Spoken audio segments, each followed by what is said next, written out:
اعوذ باللہ من الشیطان الرجیم بسم اللہ الرحمن الرحیم الحمدللہ رب العالمین والصلاۃ والسلام علی محمد وعلی آلہ وسلم۔ انشاءاللہ آج ہم سورہ بقرہ کا رکوع نمبر 5 کا مطالعہ کریں گے، اس دعا کے ساتھ کہ اللہ تعالیٰ اپنے حبیب رحمت اللہ عالمین نبی پاک صلی اللہ علیہ وآلہ وسلم کے طفیل ہم سب کو قرآن کریم کی صحیح مفہوم عطا فرمائیں۔ آئیے مطالعہ قرآن کا آغاز کرتے ہیں۔ بسم اللہ الرحمن الرحیم۔ یا بنی اسرائیل اذکروا نعمتی التی انعمت علیکم، اے بنی اسرائیل یاد کرو میری نعمتیں جو میں نے انعام کی ہیں تم پہ۔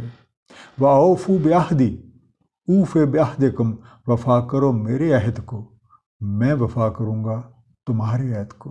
وَإِيَّايَ فَارْهَبُونَ، اور صرف میری ہیبت میں رہو۔ اسرائیل حضرت یعقوب علیہ السلام کا لقب تھا، اور اس کے لفظی معنی ہے اللہ کا بندہ، اور بعض اوقات اس کا ترجمہ کیا جاتا ہے مرد خدا۔ اذکرو ذکر سے بنا، یاد کرو، ریممبر، ریکال۔ ذکر کے معنی کسی بات کو دل میں لگاتار حاضر رکھنے کے ہیں، اور یہ نسی کے مقابل استعمال ہوتا ہے، اور نسی کے معنی بلہا دینے کے ہوتے ہیں۔ تو سادہ لفظ ہم کہہ سکتے ہیں کہ ذکر کے معنی ہے یاد رکھنا۔ اوفو، وفا کرو، پوری طرح نبھاؤ، پورا حق ادا کرو، ریٹرن ان فل۔ بعہدکم، تمہارے عہد۔ فرحبون، اس کا روٹا راہب، رے ہے بے، دھاک میں رہو۔ رعب سے مراد ایک ایسا ڈر ہوتا ہے جس میں احتیاط کا پہلو لازم ہے۔ مثلا ہم آگ سے جلنے کے خوف سے اس سے محتاط رہتے ہیں، تو اس لحاظ سے اللہ تعالیٰ کے قوانین کی خلاف ورزی اور سرکشی اختیار کرنے سے جو احتیاط برتی جائے گی اسے آپ کہیں گے راہب، ریمین ان آ۔ قرآن کریم میں اللہ تعالیٰ نے بار بار ان نعمتوں کا ذکر فرمایا ہے جن سے بنی اسرائیل کو نوازا گیا۔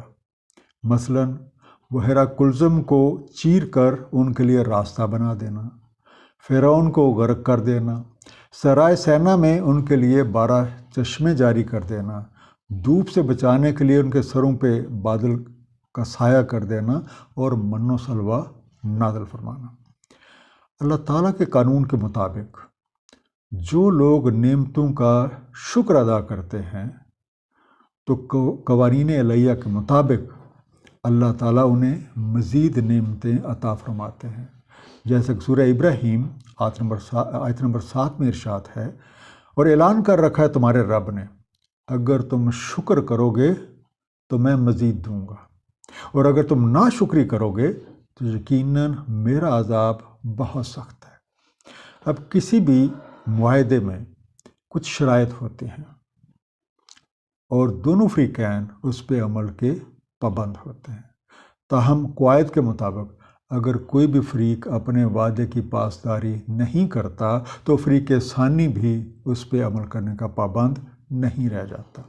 لہذا جب تک بنی اسرائیل نے احکامات ربی کی پیروی کی، انہیں برکتیں اور فضیلت حاصل رہی، اور جب انہوں نے نافرمانی کی تو یہ معاہدہ کالعدم ہو گیا۔ قرآن کریم میں بنی اسرائیل کو ان کے وعدوں کی یاد دہانی کی کئی مثالیں موجود ہیں۔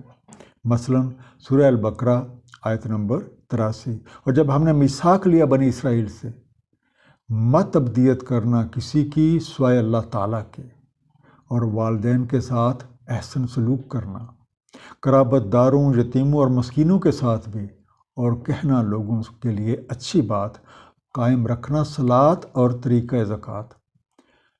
پھر تم روگرداں ہو گئے سوائے تم میں سے چند ایک کے، اور تم تو ہو ہی اراض برتنے والے۔ ہمیں یہ علم ہونا چاہیے کہ یہ یاد دہانی کسی خاص طبقے کے لیے نہیں ہے، بلکہ ہم سب کے لیے ہے۔ وَآمِنُوا بِمَا أَنزَلْتُ، اور ایمان لاؤ اس پہ جو میں نے نازل کیا ہے، مصدق ما معکم، تصدیق کر رہا ہے جو کچھ تمہارے پاس ہے، ولا تکونوا اولا کافر بہ، اور مت ہو جو تم سب سے پہلے کفر کرنے والے اس کا، ولا تشتروا بآیاتی ثمنا قلیلا، اور مت بیچو میری نشانیوں کو قیمت قلیل پہ، وإیایا فاتقون، اور صرف مجھ سے ہی احتیاط برتو۔ انزل تو اتارا ہے میں نے، مصدقاً تصدیق کر رہا ہے، ویریفائی کر رہا ہے، کنفرم کر رہا ہے، تشترو خریدنا، مول لینا، بے آیاتی، اس لفظ وغیرہ غور کیجئے، میری نشانی۔ آیت کو عام طور پہ ظاہری علامت یا نشانی کو کہتے ہیں، اور یہ ہے واحد کا صیغہ، اس کا پلورل ہے آیات۔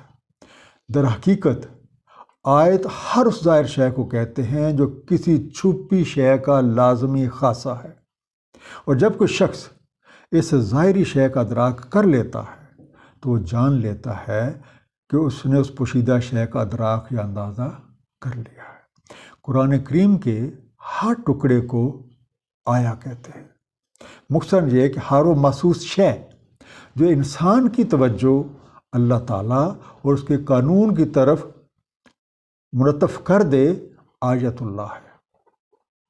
ثمناً، پرائس، مول۔ اب اللہ تعالیٰ کی نعمتوں کے شکر اور وہ وعدے جنہیں نبھانے کا بنی اسرائیل نے عہد کیا تھا، اس کے کچھ تقاضے بھی ہیں، اور سب سے پہلا تقاضا یہ ہے کہ وہ اللہ تعالیٰ کے نازل کیے گئے کلام یعنی قرآن کریم پہ ایمان لائیں، نہ کہ اس کی نفی کریں، اور دوسرا اللہ تعالیٰ کی ہدایات اور نشانیوں کو جو آلریڈی ان کے پاس کتاب موجود ہے اس میں وہ بیان ہے، ان کو بجائے اس کے کہ توڑ موڑ کر چند دنیاوی فائدہ حاصل کرنے کی بجائے اللہ تعالیٰ کے احکامات کو مقدم رکھے۔ جس نے ماضی میں بھی اتنے کٹھن حالات ہونے کے باوجود ان کی مدد کی، ان پہ اپنی عنایتیں کیں، تو وہ اب بھی ان کا حاجت روا ہے، ان کا خیال رکھے گا۔ اور بنی اسرائیل نے اس کے بالکل الٹ کیا، جیسے کہ سورہ البقرہ آیت نمبر 101 میں ارشاد ہے، اور جب آیا ان کے پاس ایک رسول اللہ تعالیٰ کی طرف سے، تصدیق کرتا ہے اس کی جو کچھ ان کے پاس ہے، پھینک دیا ایک فریق نے ان میں سے جنہیں دی گئی تھی کتاب اللہ کی کتاب کو پس پشت، جیسے وہ کچھ جانتے ہی نہیں۔ وَلَا تَلْبِسُوا الْحَقَّ بِالْبَاطِلِ، مت تلبیس کرو حق کی باطل سے، وَتَكْتُمُوا الْحَقَّ وَأَنْتُمْ تَعْلَمُونَ، اور تم مت چھپاؤ حق کو حالانکہ تمہیں تو معلوم ہے، وَأَقِیمُوا الصَّلَاةَ وَآتُوا الزَّکَاةَ وَارْکَعُوا مَعَ الرَّاکِعِینَ، اور قائم رکھو صلاۃ اور نظام زکوٰۃ، اور رکوع کرو رکوع کرنے والوں کے ساتھ۔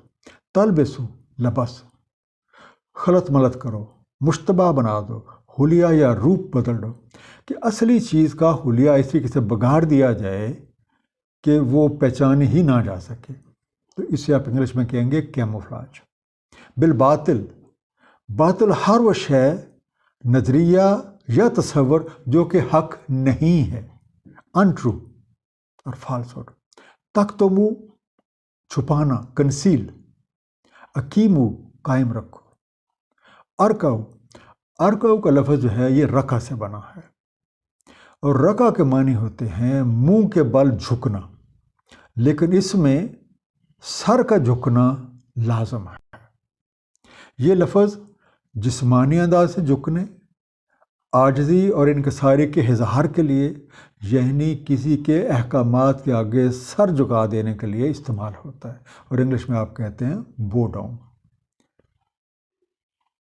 اے بنی اسرائیل، اپنے پاس موجود آسمانی کتب میں قرآن کریم اور صاحب قرآن اور دیگر امور کے بارے میں جو حقائق موجود ہیں انہیں نہ تو مسخ کر کے پیش کرو اور نہ ہی دوسرے لوگوں سے چھپا کے رکھو۔ اب تھوڑی دیر کے لیے یہ جو ٹرمنالوجی ہے اقیم الصلاۃ وآتوا الزکاۃ، اس پہ غور کرتے ہیں، کیونکہ قرآن کریم میں یہ دونوں چیزیں ایک اکٹھے جو ہیں بہت دفعہ آئی ہیں، جس کا مطلب یہ ہے کہ یہ کوئی خاص ایک چیز ہے۔ صلاۃ بنیادی طور پہ روح کا اور زکوٰۃ جسم کا وظیفہ ہے۔ ان دونوں پروگراموں کا جو باہمی اشتراک ہے وہ ہمیں مقصد تخلیق کے اصول کے لیے سب سے بہترین اور سب سے آسان نسخہ ہے۔ اب تھوڑی دیر بات کرتے ہیں جو پہلا پروگرام صلاۃ ہے۔ یہ مجموعی طور پہ ایک ایسا عمل ہے جس میں زندگی کی ہر حرکت شامل ہے، مثلاً سیدھے کھڑے ہونا، آگے جھکنا، بیٹھنا، لیٹنا، پھر کھڑے ہونا، ہاتھ کھڑے کرنا، ہاتھ باندھنا، دائیں دیکھنا، بائیں دیکھنا، سامنے دیکھنا، یہ ساری حرکتیں شامل ہیں، اور جو پیورلی آپ اللہ کریم کی خاطر کر رہے ہیں۔ یہ ایک ایسا پروگرام ہے جس کی کامیابی کے نتیجے میں انسان کا اللہ تعالیٰ کے ساتھ ذہنی ربط پیدا ہو جاتا ہے، یعنی اس کا ذہن اور ذہن کی ہر حرکت اور اس کا ہر عمل اللہ تعالیٰ سے وابستہ ہو جاتا ہے۔ نظام کا نماز قائم کر کے، آپ کہیں صلاۃ قائم کر کے بندہ یہ دیکھ لیتا ہے کہ اللہ تعالیٰ اسے دیکھ رہا ہے، یا پھر یہ کہ وہ اللہ تعالیٰ کو دیکھ رہا ہے۔ اب دوسرا پروگرام جو زکوٰۃ ہے، یہ ایک ایسا عمل ہے جس کا منشا مخلصانہ اور بے لوث خدمت خلق ہے۔ زکوٰۃ اللہ تعالیٰ کی اپنی عادت ہے، اور جب کوئی بندہ مخلصانہ قدروں میں اللہ تعالیٰ کی مخلوق کی خدمت کرنا شروع کر دیتا ہے تو اس کا مفہوم یہ ہوا کہ اس نے بھی وہی کام شروع کر دیا ہے جو اللہ تعالیٰ کرتے ہیں، اور سب کو علم ہے کہ اللہ تعالیٰ اپنی تمام مخلوقات کی خدمت کرتے ہیں۔ اب جب ان دونوں کو اکٹھا کرتے ہیں، یعنی اللہ تعالیٰ کے ساتھ ذہنی وابستگی پلس اللہ تعالیٰ کی مخلوق کی بے لوث خدمت، تو تصوف میں اسے کہا جاتا ہے جمع، یعنی انسان خدمت کے جذبے سے سرشار ہو کر ہر وقت اللہ تعالیٰ کی مخلوق اور اللہ تعالیٰ کے ساتھ ذہنی ہم آہنگی رکھتا ہے، اور جب تک کوئی بندہ اس کیفیت میں داخل نہیں ہوتا اس پہ عرفان ذات کا راستہ نہیں کھلتا۔ وَتَأْمُرُونَ النَّاسَ بِالْبِرِّ، کیا تم امر کرتے ہو لوگوں کو اچھائی کا؟ وَتَنْسَوْنَ أَنفُسَكُمْ وَأَنْتُمْ تَتْلُونَ الْكِتَابَ، اور بھول جاتے ہو اپنے آپ کو حالانکہ تم تلاوت کرتے ہو کتاب کی۔ أَفَلَا تَعْقِلُونَ، تو کیا تمہیں کچھ عقل نہیں ہے، یا کیا تم عقل سے کام نہیں لیتے ہو؟ أَتَأْمُرُونَ، کیا تم امر کرتے ہو یا حکم دیتے ہو یا دوسروں کو یہ بتاتے ہو؟ ڈو یو ڈائریکٹ اور ڈو یو کمانڈ؟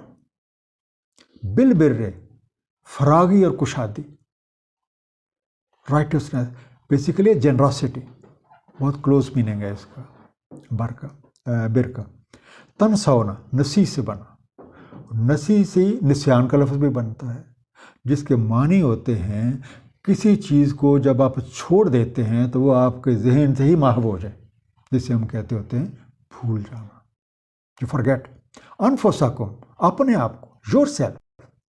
تتلون، تتلون کا روٹ ہے تلو، تے لام واو، جسے عرف ہم کہتے ہیں تلاوت، لیکن تلاوت سے مراد اس طرح سے پڑھنا ہے کہ اس کی پڑھی گئی چیز کی سمجھ آ جائے تاکہ اس پہ صحیح طریقے سے عمل کیا جا سکے، یا آپ کہہ سکتے ہیں عمل کرنے کی نیت سے پڑھنا، کیونکہ اسی کا ایک اور مفہوم ہے اس چیز کے پیچھے پیچھے چلنا، اسے بھی طلوع کہا جاتا ہے، یو ریسائٹ۔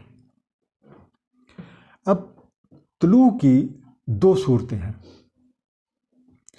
ایک یہ کہ آپ صرف خود تلاوت کر رہے ہیں تو وہاں سیدھا سا مفہوم ہوگا اس کو سمجھنا تاکہ عمل کیا جائے، دوسرا یہ کہ آپ دوسروں پہ طلوع کر رہے ہیں، جیسے آپ کو قرآن کریم میں اکثر جگہ ملے گا طلوع علیکم، ان کے اوپر پڑھیں، ان کے اوپر تلاوت کریں، تو مطلب ہے ان کو سمجھائیں،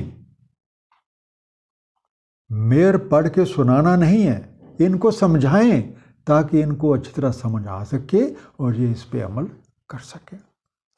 تاکلون، عقل، عقل کا بنیادی مفہوم کسی چیز سے رک جانے کے ہیں، رک جانا۔ اس کا مطلب ہے رکنا کس لیے ہے؟ تاکہ اس بات پہ خوب غور و فکر کیا جائے، اور غور و فکر کرنے کے بعد اس کا کوئی مناسب جواب دیا جائے، اسے مانا جائے یا انکار کیا جائے۔ یہ ہے عقل کا کام، ٹو یوز ریزن۔ تاکلون یو یوز ریزن، ریزننگ۔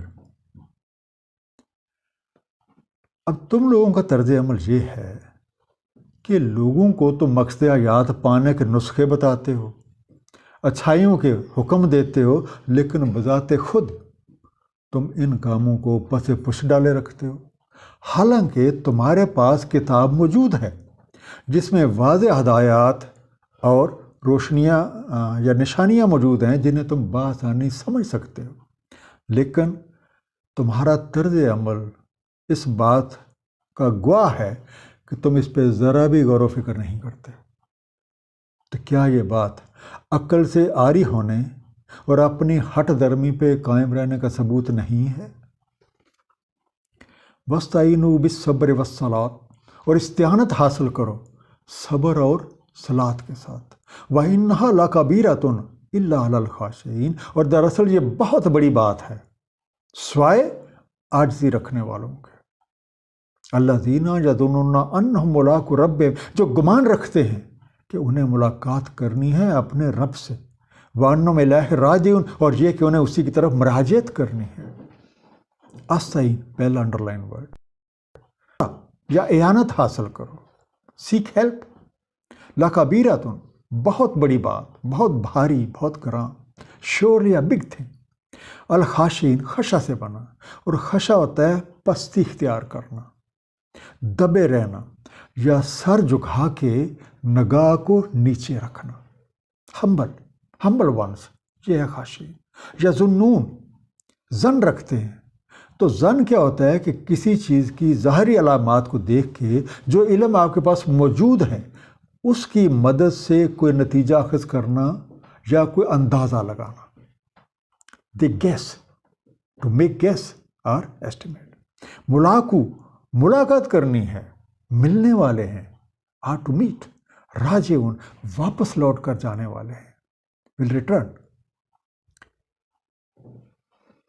اب بات یہ بتائی جا رہی ہے کہ اگر تم یہ سمجھتے ہو کہ رائے حق اختیار کرنے کی وجہ سے تمہیں کچھ مشکلات کا سامنا ہو سکتا ہے تو اس صورت میں صبر اور صلاۃ کے ذریعے سے اللہ تعالیٰ سے اعانت حاصل کر لو۔